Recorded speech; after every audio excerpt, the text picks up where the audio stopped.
Hey guys, പുതിയൊരു വ്ളോഗിലേക്ക് സ്വാഗതം. ഇന്നത്തെ ദിവസം നമ്മൾ തുടങ്ങുന്ന സുഹൃത്തുക്കളെ, ഇന്ന് നമ്മൾ കുറച്ചധികം പോഡ്കാസ്റ്റുകൾ എടുക്കാനായിട്ടുള്ള പ്ലാനാണ്. ബിബിൻ ജോർജിന്റെ പോഡ്കാസ്റ്റ് നമ്മൾ തുടക്കത്തിലെടുക്കും. അത് കഴിയുമ്പോഴത്തേക്ക് മഞ്ചേരിയുടെ ഫാലിമി സിനിമയിൽ മഞ്ചേരിയുടെ അനിയനായിട്ട് അഭിനയിച്ചതും പടക്കളത്തിൽ നായകനായിട്ട് അഭിനയിച്ച നമ്മുടെ സന്ദീപ് പോഡ്കാസ്റ്റിലേക്ക് വരുന്നതായിരിക്കും. അതിനുശേഷം ഉച്ചയ്ക്ക് ശേഷം നമ്മുടെ വിജയ് ബാബുവും ഷറഫുദ്ദീനും നമ്മുടെ പോഡ്കാസ്റ്റിലേക്ക് ഗസ്റ്റ് ആയിട്ട് വരുന്നതായിരിക്കും. പണ്ട് സൂര്യ ടി-വിയിലൊക്കെ മറ്റേ ഈ ഓണത്തിന്റെ പരിപാടികൾ എന്ന് പറഞ്ഞിട്ട് രാവിലെ ഉച്ച വൈകുന്നേരം പറയണ കായിപ്പോയി. ഇടൂ ഷുണ്ടപ്പി, ഇടൂ ഷുണ്ടപ്പി. കൊച്ചൻ പോയി പോഡ്കാസ്റ്റ് എടുത്തിട്ട് വരട്ടാ. അവൻ വേണ്ടെന്ന് പറയാനുള്ള ആംബിയർ ആയിട്ടില്ല, അതുകൊണ്ടാണ് ഞാൻ ചോദിച്ചത്. മക്കളെ എടി, നാളത്തെ ഒരു ദിവസം മൊത്തം നമുക്ക് നമ്മുടെ ഇവന്റ് പ്ലാനിങ്ങിനും ഡ്രസ് പ്ലാനിങ്ങിനുമായിട്ട് എടുക്കാം. ഓക്കെ, നമുക്ക് അത് കൂടെ ഫൈനലൈസ് ആക്കണം. കേറ്ററിംഗ് കംപ്ലീറ്റ് നന്ദു ഒരു സൈഡിൽ നന്ദു അച്ഛനോട് നോക്കിക്കൊണ്ടിരിക്കുകയാണ്. അപ്പൊ ഇവന്റും ഡ്രസ്സും കണ്ടാൽ നമുക്ക് പ്ലാൻ ചെയ്യണം. ആ മക്കളെ, അപ്പൊ നമുക്ക് പ്ലാൻ ചെയ്യണം കേട്ടോടാ.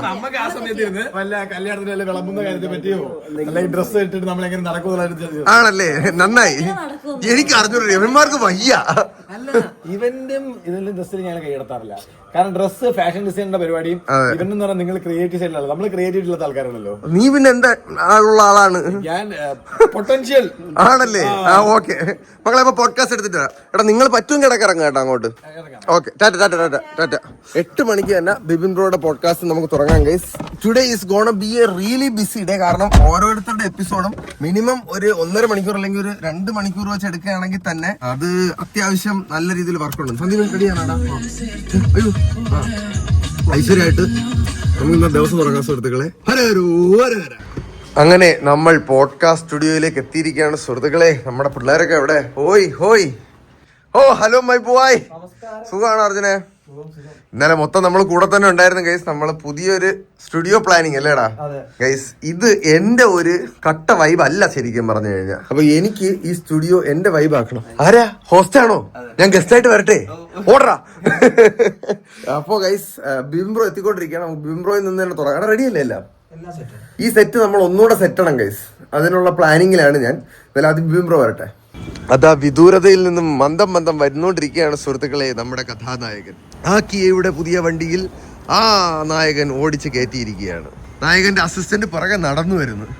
എന്തോ നടത്തം ആണോ? വഴിമാറിപ്പോയത്. നായകൻ അങ്ങനെ എത്തിയിരിക്കുകയാണ്. കിടിലമുണ്ട് ബിബിൻ ബ്രോ. എന്താ ആനയോ? ആന ചിഹ്നം വിളിക്കുന്നു. തെച്ചിക്കോട്ട് രാമേന്ദ്രൻ. കൊള്ളാം, ഗ്ലാമർ ആയിട്ടുണ്ട്. സ്റ്റുഡിയോ കാണാനെക്കാട്ടി ലുക്ക് വെച്ചിട്ടുണ്ട്. എന്ത് പറ്റി? ഗൈസ് ഞങ്ങോട്ട് ഇത് ബിബിൻ ബ്രോയുടെ അസിസ്റ്റന്റ് ആണ്. ഒരു ഹായ് പറഞ്ഞോളൂ ബ്രോ. ഇതെന്റെ ബിബിൻ എന്റെ വ്ളോഗാണ് കേട്ടോ. ബിബിൻ ബ്രോ ആദ്യമായിട്ട് എന്റെ വ്ളോഗ് വരുന്നത്.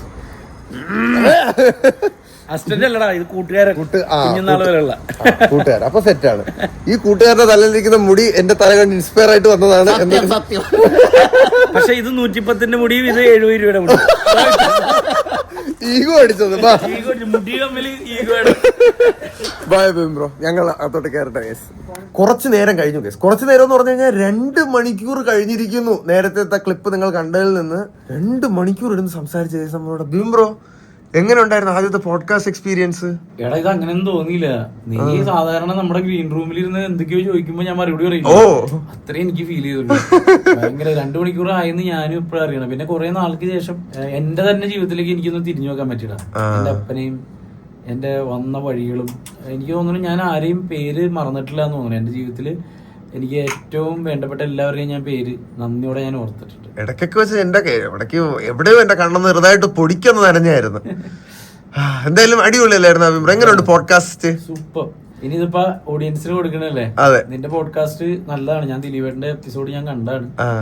അതും ഈ പറഞ്ഞ പോലെ ഇത് ദിലീപേട്ടൻ നിന്നധികം പരിചയമില്ലാത്ത പതുക്കെയാണ് അതിന്റെ ഇത് നമ്മൾ തുടക്കത്തില് ഫ്ലൈറ്റ് നമ്മൾ കയറിപ്പോയി. എന്തായാലും വൈബായിരുന്നു ബിബിൻ ബ്രോ. ഗൈസ്, ബിബിൻ ബ്രോയുടെ പുതിയ മൂവി കൂടൽ തിയേറ്ററുകൾ ജൂൺ ആദ്യവാരം വരുന്നതായിരിക്കും. നമ്മൾ ഫുൾ സപ്പോർട്ടായിട്ട് കൂടെ കാണും. ഞാനും എന്റെ പിള്ളേരും സ്ട്രോങ് ആണ്. അപ്പോ ബൈ. ഞാൻ ബിബിൻ ബ്രോയെ കൊണ്ടാക്കിയിട്ട് ഞാൻ തിരിച്ചു വരാം ഗൈസ്. ബിബിൻ ബ്രോയുടെ പോഡ്കാസ്റ്റ് കഴിഞ്ഞ് ഞാൻ കോസ്റ്റ്യൂം ഒന്ന് ചേഞ്ച് ചെയ്ത് ഗൈസ്. 3 എപ്പിസോഡായിട്ട് ഒരു 3 കോസ്റ്റ്യൂം ഇരിക്കാനെന്ന് വിചാരിച്ചിട്ട് ഈ ഡ്രസ്സ് എടുത്തിട്ട് ഇനി അടുത്തത് സന്ദീപാണ് വരാൻ പോകുന്നത്. അപ്പൊ ബിബിൻ ബ്രോ ആയിട്ടൊരു കെമിസ്ട്രി ഓൾറെഡി ഉള്ളത് കൊണ്ട് കോൺവെർസേഷൻ ഭയങ്കര നാച്ചുറൽ ആയിരുന്നു. ഭയങ്കര ബ്യൂട്ടിഫുൾ പോലെ 2 മണിക്കൂർ പോയത് അറിഞ്ഞില്ല. പക്ഷെ സന്ദീപ് വരുന്നത് കുറച്ചുകൂടെ നമ്മള് സംസാരിച്ചൊന്ന് സ്മൂത്താക്കി ഇടാൻ കുറച്ച് എഫേർട്ട് എടുക്കണം. അത് കഴിഞ്ഞിട്ട് എനിക്ക് ഇന്ന് ടാസ്ക് എന്ന് പറഞ്ഞു കഴിഞ്ഞാൽ വിജയ് ബാബു ചേട്ടനും ഷറഫുദ്ദീനും പറ്റാം. കാരണം രണ്ടുപേരുമായിട്ട് എനിക്ക് പേഴ്സണൽ കണക്ഷൻ ഇല്ല. അപ്പോ രണ്ടുപേരെ ആദ്യം ഇരുത്തി ഒരു കെമിസ്ട്രി സൃഷ്ടിക്കണം. അതിനുശേഷം വേണം കോൺവെർസേഷൻസിലോട്ട് ഇറങ്ങാൻ. രണ്ടുപേരും 2 തരത്തിലുള്ള ഹ്യൂമർ സെൻസും 2 തരത്തിലുള്ള മൈൻഡ് സെറ്റുള്ള ആൾക്കാരാണ്. അപ്പൊ അത് എന്റെ കൂടെ ചേർത്ത് അത് ടാസ്ക് ആയിരിക്കും കേട്ടോ. ഒന്ന് സെറ്റപ്പ് ആക്കി എടുക്കാൻ. എന്തായാലും നമുക്ക് എടുക്കാം. ഇതുകൂടെ കഴിഞ്ഞിട്ട് നമുക്ക് ഊണ് കഴിക്കാൻ പോവാം. ക്ഷീണം വരുന്നുണ്ട് ഗൈസ്, കുറെ നേരം ഇരിക്കുന്നതിന്റെ ഒരു ഇതുണ്ട് കേട്ടോ. പിന്നെ ബമ്പർച്ചിരിയിൽ സ്ഥിരമായിട്ട് നിന്ന് ശീലിച്ചത് തൊട്ട് ഇപ്പൊ ഇരിക്കുമ്പോ ഒരു ആശ്വാസമുണ്ട്. എന്തായാലും സന്ദീപ് വരട്ടെ. സന്ദീപ് വന്നിട്ട് നമുക്ക് ബാക്കി പരിപാടികളിലേക്ക് കിടക്കാം. അടുത്തതായി വോക്സ് വാഗൻ പോളോയിൽ എത്തുകയാണ് സുഹൃത്തുക്കളെ നമ്മുടെ ഇന്നത്തെ 2ാമത്തെ ഗസ്റ്റ് മിസ്റ്റർ സന്ദീപ്. അയ്യോ ഗ്യാപ്പ് വന്നു, ഇറങ്ങിയില്ല അവൻ. ഹലോ, കുഴപ്പമില്ല, ബാ. ഹലോ മുത്തേ, വെൽക്കം. നീ സുഖമാണോ? എടാ പടം ഇറങ്ങിയല്ലോ ഇന്ന്. കണ്ടില്ല. എടാ ഞാൻ ഇവിടെ ഷൂട്ടിലായി പോയില്ലേടാ, കാണാൻ പോവാ. ഇനി പ്രിൻസ് ആൻഡ് ഫാമിലി ഇന്നല്ലേ ഇറങ്ങിയ. നിങ്ങള് ദിലീപേട്ടനോട് ഇടിച്ചു നിൽക്കാൻ വേണ്ടിട്ടാണ് ഇന്ന് ഇറങ്ങിയത്. എടാ നീ നായകനായിട്ടല്ലേ? ഓ എനിക്ക് പൊളിക്ക്. നമ്മളിനി പോഡ്കാസ്റ്റ് ഒക്കെ കഴിഞ്ഞിട്ട് വരാം. ഒരു ബൈ ഓർഡറാ. ബൈ. എത്ര മണിക്കൂറായടാ? 2 മണിക്കൂർ. എന്റെ പള്ളി. എങ്ങനെ ഉണ്ടായിരുന്നു സന്ദീപ് ആദ്യത്തെ പോഡ്കാസ്റ്റ് എക്സ്പീരിയൻസ്? 2 മണിക്കൂറിന് ശേഷം ഞാൻ എപ്പോഴാണ് വെള്ളം കുടിച്ചത്, ഞാൻ മറന്നുപോയി. ഇൻവോൾവ് ചെയ്തു. അടിപൊളി സെറ്റ് അല്ലേടാ? അടിപൊളി. ഇത് രക്ഷപ്പെടും. ആണാ? അല്ല, ഓൾറെഡി രക്ഷപ്പെട്ടു. ദിലീപേട്ടനൊക്കെ വന്നിരുന്നു.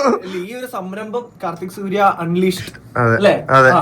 ഡെയർ ടു ഡ്രീം, അതെന്റെ ടാഗ് ലൈൻ ആണ്. ടാറ്റു. ഓ, അത് അത്രമാത്രം ഇൻവോൾവ് ആയിട്ടുള്ള സാധനമാണ് ഈ ഡെയർ ടു ഡ്രീം എന്നുള്ളത്.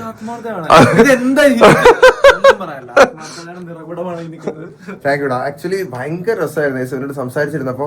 ഭയങ്കര ഫ്രഷ് ആയിട്ടുള്ള പെർസ്പെക്റ്റീവ്. പല ചോദ്യങ്ങൾക്കും ഞാൻ ചോദിച്ചതിന് അവൻ ഹാൻഡിൽ ചെയ്ത രീതി എന്നെ ശരിക്കും സർപ്രൈസ് ചെയ്തതാ. പ്രത്യേകിച്ച് ലാലേട്ടൻ നമുക്ക് ക്വസ്റ്റ്യൻ ഒക്കെ ഹാൻഡിൽ ചെയ്തത് ബ്യൂട്ടിഫുൾ ആയിട്ടായിരുന്നു. അപ്പോ ഇവന്റെ മൂവി പടക്കളം ഇപ്പോ തിയേറ്ററുകളിൽ ഓടിക്കൊണ്ടിരിക്കുകയാണ്. ഡെഫിനറ്റ്ലി അത് തിയേറ്ററിൽ തന്നെ പോയി കാണാൻ നോക്കാം. ഞാൻ ട്രെയിലർ വരെ റിയാക്ട് ചെയ്തതിന്റെ അകത്തിരുന്ന് നീ എന്ത് വേണം അത് പോയി കാണുക. അപ്പൊ ഇനി ഞങ്ങൾ പോയി എന്തെങ്കിലും ഫുഡൊക്കെ കഴിക്കട്ടെ ഗൈസ്. അതെ 2 മണിക്കൂർ ഒറ്റ ഇരിപ്പിരുന്നു ഗൈസ്. ഓക്കെ, ഇനി ഞങ്ങള് ഫുഡ് കഴിക്കാനായിട്ട് ഇറങ്ങട്ടെ ഗൈസ്. മഞ്ജു ചേച്ചി വ്ളോഗ് ഹായ് പറ.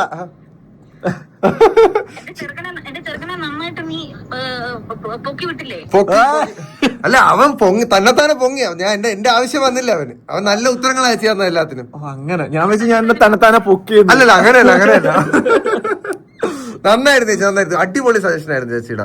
പ്രേക്ഷകരുടെ എല്ലായിടത്തും എന്റെ സിനിമ പോയി കാണണം. നല്ല അഭിപ്രായമുണ്ട്. നല്ല ഫാമിലി എന്റർടൈനർ ആണ്. എന്റെ സിനിമ കാണണം. അതോടൊപ്പം അവന്റെ സിനിമയും കാണണം. പടക്കളം. അതെ, പടക്കളം. ചേച്ചിയുടെ പ്രിൻസ് ആൻഡ് ഫാമിലി. രണ്ടും കാണാം. 2 പിയാ 2 ഹിറ്റ് ആവട്ടെ. അതെ, പടക്കളവും പ്രിൻസ് ആൻഡ് ഫാമിലി ഹിറ്റാക്കും ചേച്ചി. നമ്മളെല്ലാം നോയിക്കോ, പൊളിക്കും നമ്മള്. ഞങ്ങള് ഫുഡ് കഴിക്കാൻ പോവായിരുന്നു. നല്ല സിനിമകൾ വരട്ടെ. കുറെ കാലമായിട്ട് മലയാള സിനിമ കുറച്ച് ഡള്ളായിരുന്നു. നല്ല സിനിമകൾ വരട്ടെ. Okay, love you. ബൈ. വേണം കഴിക്കാൻ പോവാം. ഇതാണ് ഗൈസ് നമ്മുടെ സന്ദീപ് സ്വപ്നം കണ്ട് വാങ്ങിയ GT. ഇവിടെ കൊള്ളാലടാ GT. ഞാൻ GT എന്നാണ് പറഞ്ഞത്. ഇത് ഏത് വർഷമാടാ? ഇത് ലെജൻഡറി എന്നൊക്കെ ബാക്കി ലെജൻഡ് വേർഷൻ. അത് ലാസ്റ്റ് GT നിർത്തുന്നതിന് 500 മോഡൽ ഇറക്കിയായിരുന്നു. ലെജൻഡ് ബാഡ്ജ് വെച്ചാണ് ഇറക്കിക്കൊണ്ട്. പക്ഷെ ശരിക്കും പറഞ്ഞാൽ GT നിർത്തണ്ടായിരുന്നു അല്ലേ? കിട്ടില്ല വണ്ടി സത്യം. അത് ഭയങ്കര അത്രയും ഫാൻസ് ഉള്ളതുകൊണ്ടാണ് അവർ ആ ലെജൻഡ് ബാഡ്ജ് വെച്ചിട്ട് ലാസ്റ്റ് ഇറക്കിയത് അല്ലേ? ഇനി തിരിച്ചു വന്നു കഴിഞ്ഞാൽ ആൾക്കാർ പിന്നെ വാങ്ങും. അത് വേറെ കാര്യം. പക്ഷെ ഒരു ഗോൾഫ് GTI അത് പോയി. അല്ല, പുതിയ ഇറക്കുന്നുണ്ടോ? ഗോൾഫ് GTI എന്ന് പറഞ്ഞിട്ട്. അത് നല്ലതായിരിക്കും. അപ്പൊ അത് പ്രീമിയം സെഗ്മെന്റിൽ വരുന്ന വണ്ടിയാണ്. 50-60 ഇതേ ഫോം ഫാക്ടർ ഒക്കെ തന്നെ അല്ലേ ഏകദേശം? അത് കുറച്ചും കൂടെ വേറൊരു മൂഡാണ്. സൺറൂഫ് ഒക്കെ ഉണ്ട്. പക്ഷെ ഹാച്ച് ബാക്ക് മൂഡ് തന്നെയാണ്. ഹാച്ച് ബാക്ക് തന്നെയാണ് അല്ലേ? പക്ഷെ വണ്ടി എന്താ അതാണ് കാല് കൊടുക്കുമ്പോ തന്നെ ഇങ്ങനെ നിൽക്കും വണ്ടി. ഭയങ്കര രസമാണ്. അല്ല, പോളോക്ക് ഒരു സെപ്പറേറ്റ് ഫാൻ ബേസ് തന്നെയാണ്. നമ്മൾ ഇതിനെ കുറിച്ചൊക്കെ വിശദമായിട്ട് പോഡ്കാസ്റ്റ് സംസാരിച്ചായിരുന്നു ഗൈസ്. ഫുഡ് വരട്ടെ. സുൽത്താൻ വീട് നല്ല ഹോട്ടലാണെന്ന് തോന്നുന്നു. ഇവിടെ അർജുനെ ഇവിടെ എങ്ങനത്തെ ഫുഡാണ്? അറേബ്യൻ ആണോ? ആണോ?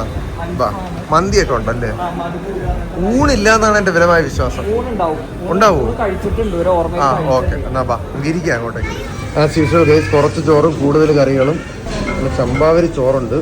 നമുക്ക് തുടക്കത്തിലേക്ക് ഇപ്പോൾ പുളിശ്ശേരിയും പുളിശ്ശേരിയും കൂടെ ഒഴിച്ചിട്ട് തോരനൊന്നുമില്ല. കുറച്ച് തോരനൂടെ തട്ടാം. ഒന്ന് കുഴച്ചിട്ട് കുറച്ച് നെത്തോലിയും കൂടെ എടുത്ത് ഇങ്ങനെ വെച്ച് കഴിഞ്ഞാൽ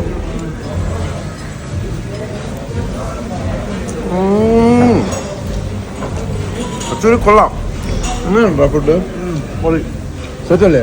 ഞങ്ങളെല്ലാവരും ഊണ് പറഞ്ഞു കേസ്. യവന്മാർ ഊണ് പറഞ്ഞില്ല കേസ്. എന്താ ഊണ് കഴിക്കാത്ത? ആണോ? അയ്യോ, കഴിച്ചിട്ടൊക്കെ വരാം കേസ്. ഫുഡും കഴിച്ച് തിരിച്ചെത്തി കേസ്. ഞാൻ കോസ്റ്റ്യൂം മാറി പുതിയ കോസ്റ്റ്യൂമിൽ കയറി. അവർ ഓൺ ദ വേ ആണ്. 2-3 മിനിറ്റിനകം എത്തും. നമ്മൾ 2 ചെയറൊക്കെ ഇട്ടകത്ത് സെറ്റ് ആക്കി കേസ്. ഇതൊരു ട്രിക്കി പോഡ്കാസ്റ്റ് ആയിരിക്കും മിക്കവാറും. ഈ വ്ളോഗ് ഇറങ്ങുമ്പോഴത്തേക്ക് ഓൾറെഡി പോഡ്കാസ്റ്റ് എയർ ആയി കാണും. കാരണം അവരുടെ മൂവിയുടെ ഒരു പ്രൊമോഷനും കൂടെ സംബന്ധിച്ചാണ് അവർ നമുക്ക് ഒരു പോഡ്കാസ്റ്റ് തരാമെന്ന് പറഞ്ഞത്. അപ്പോൾ എങ്ങനെ ഉണ്ടായിരുന്നു എന്ന് പറയണേ കേസ്. കാരണം ഞാൻ പഠിച്ചുകൊണ്ടിരിക്കുകയാണ് ഇവർ രണ്ടുപേരെ ഒന്നിച്ച് ഒരു മിതത്തിൽ എങ്ങനെ ഹാൻഡിൽ ചെയ്ത് കൊണ്ടുപോകാം എന്നുള്ളതിനെ പറ്റി. അപ്പോൾ ഞാൻ ഒന്ന് എടുക്കട്ടെ കേസ്, അവർ വരട്ടെ, എന്നിട്ട് നമുക്ക് ബാക്കി നോക്കാം. കാരണം രണ്ടുപേർക്കും ഇപ്പോൾ ഇമ്പോർട്ടൻസ് കൊടുത്ത് കൊണ്ടുപോകണം. എനിക്ക് രണ്ടുപേരെ നേരത്തെ പരിചയമുള്ളവരായിരുന്നെങ്കിൽ ഭയങ്കര ഈസിയാണ്. കാരണം ശ്വാസ അനുഭവം വന്നപ്പോൾ ഭയങ്കര ഓർഗാനിക് ആയിട്ട്. അപ്പോൾ ഇതും ആ ഓർഗാനിസിറ്റി മെയിൻറ്റെയിൻ ചെയ്യണമെന്നാണ് എൻ്റെ മനസ്സിലെ ഉദ്ദേശം. ലെറ്റ് സി, അവർ വരട്ടെ. ഇത് ആരൊക്കെയാ വന്നിരിക്കുന്നത് നോക്കൂ സുഹൃത്തുക്കളെ. ചേട്ടാ വെൽക്കം. Sharaf bro welcome. ആദ്യമായിട്ടല്ല രണ്ടുപേരും പോഡ്കാസ്റ്റില്. രണ്ടുപേരുടെയും പോഡ്കാസ്റ്റ് വെർജിനിറ്റി ഞാൻ എടുക്കും. നമുക്ക് തുടങ്ങിയിട്ട് ബാക്കി കലാപരിപാടിയിലോട്ട് കിടക്കാം. നമ്മൾ ചില്ലാണ് കേസ്. 2 മണിക്കൂർ ആയപ്പോൾ ഷറഫ് ബ്രോയ്ക്ക് മൂത്രം ഒഴിക്കാൻ മുട്ടി കേസ്. അല്ലെങ്കിൽ നമ്മൾ 2 മണിക്കൂർ ആയെന്ന് പോലും അറിയില്ലായിരുന്നു. എങ്ങനെ പോണ്ട? സെറ്റായിട്ട് പോകണ്ടേ? സത്യം ചിരിച്ച് കളിച്ചൊക്കെ അങ്ങ് പോണല്ലേ. അണ്ട് ഇവിടെ എഡിറ്റിംഗ് നടന്നുകൊണ്ടിരിക്കുകയാണ്. 2 എണ്ണം കൂടെ അവിടെ പുറത്ത് ഗൈസ്.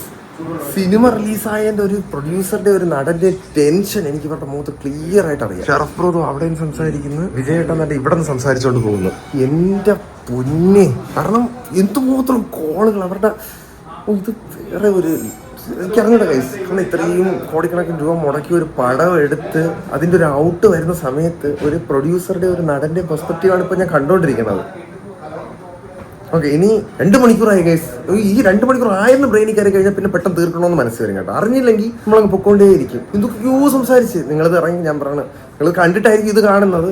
അപ്പോൾ എന്തോ ഞാൻ ഭയങ്കരമായിട്ട് എൻജോയ് ചെയ്തോണ്ടിരിക്കുകയാണ് കേട്ടോ. ഞാൻ ടെൻഷൻ അടിച്ച കളക്കുകയല്ല. അപ്പോൾ നിങ്ങൾ എന്തായാലും പറയണേ എങ്ങനെ ഉണ്ടായിരുന്നു. അങ്ങനെ അവർ പോഡ്കാസ്റ്റ് കഴിഞ്ഞ് ഇറങ്ങിയിരിക്കുകയാണ് സുഹൃത്തുക്കളെ. ഇവിടെ എല്ലാ സിനിമ താരങ്ങളും ഇത് എടുത്തേക്കണം കേട്ടാടാ. വരട്ടെ, ഭാവി ആവട്ടെ, നമുക്ക് പറഞ്ഞ നോക്കാടാ. അതെ, എടാ എങ്ങനെ ഉണ്ടായിരുന്നു പോഡ്കാസ്റ്റ്? നല്ല രസം, ചിരിച്ചും മറിഞ്ഞു. ആണല്ലേ, സെറ്റ് അല്ലായിരുന്നാ? എനിക്ക് ഭയങ്കര ഇഷ്ടപ്പെട്ടാ. ഇതുമാത്രം നോളജ് ആ മനുഷ്യന്റെ ഉള്ളില്. സുന്നത്ത് കല്യാണമൊക്കെ പറഞ്ഞില്ല. അയ്യോ, അങ്ങനെ നമ്മുടെ ഇന്നത്തെ പോഡ്കാസ്റ്റ് മഹാമഹം ഗൈസ്. 2 മണിക്കൂർ മിനിമം ഉള്ള 3 പോഡ്കാസ്റ്റ്. അതായത് ഞാൻ 6 മണിക്കൂർ ഇന്ന് കോൺവെർസേഷനിലായിരുന്നു. എന്റെ മോനെ ഗൈസ്, നോക്ക് ഗൈസ്. നമ്മൾ എന്തെങ്കിലും എഫർട്ട് ഇടുകയാണെങ്കിൽ നമ്മൾ അതിന് 101% കൊടുക്കും എന്നുള്ളതിന്റെ എക്സാമ്പിൾ ആണ് ഇതൊക്കെ. ഇന്ന് നമ്മൾ എടുത്ത 3 പോഡ്കാസ്റ്റിന്റെയും കൂടെ സൈസാണ് ഗൈസ് 864 GB. ഇത് കോപ്പി ചെയ്യാൻ വേണ്ടി മാത്രം നമ്മൾ ഇന്നൊരു ഹാർഡ് ഡിസ്ക് വാങ്ങിച്ച് 4 TB ഇടാം. അതുകൊണ്ട് ഇത് അപ്പുറത്ത് ഒരു പോഡ്കാസ്റ്റിന്റെ എഡിറ്റിംഗ് നടന്നുകൊണ്ടിരിക്കുകയാണ്. ദൈവമേ, എനിക്ക് വയ്യ ഗൈസ്. ഇന്ന് ഞാൻ തളർന്നുപോയി. ഇന്ന് രാത്രിയാണെങ്കിൽ ഇനി ഒരു ചെറിയൊരു ഷൂട്ട് കൂടെ ഉണ്ട്. ഒരു സിനിമ കാണാൻ പോയിട്ട് അതിൻ്റെ ഒരു ചെറിയ സംഭവം കൂടെ നമ്മൾ എടുക്കാനുണ്ട്. അപ്പോൾ എന്തായാലും ഇന്നത്തെ ഈ വ്ളോഗ് ഞാൻ ഇവിടെ വെച്ച് എൻഡ് ചെയ്യാണ്. കറണ്ടൊക്കെ പോകാൻ പോകണം. അപ്പോൾ നാളത്തെ വീഡിയോ കാണാം ഗൈസ്. Bye bye.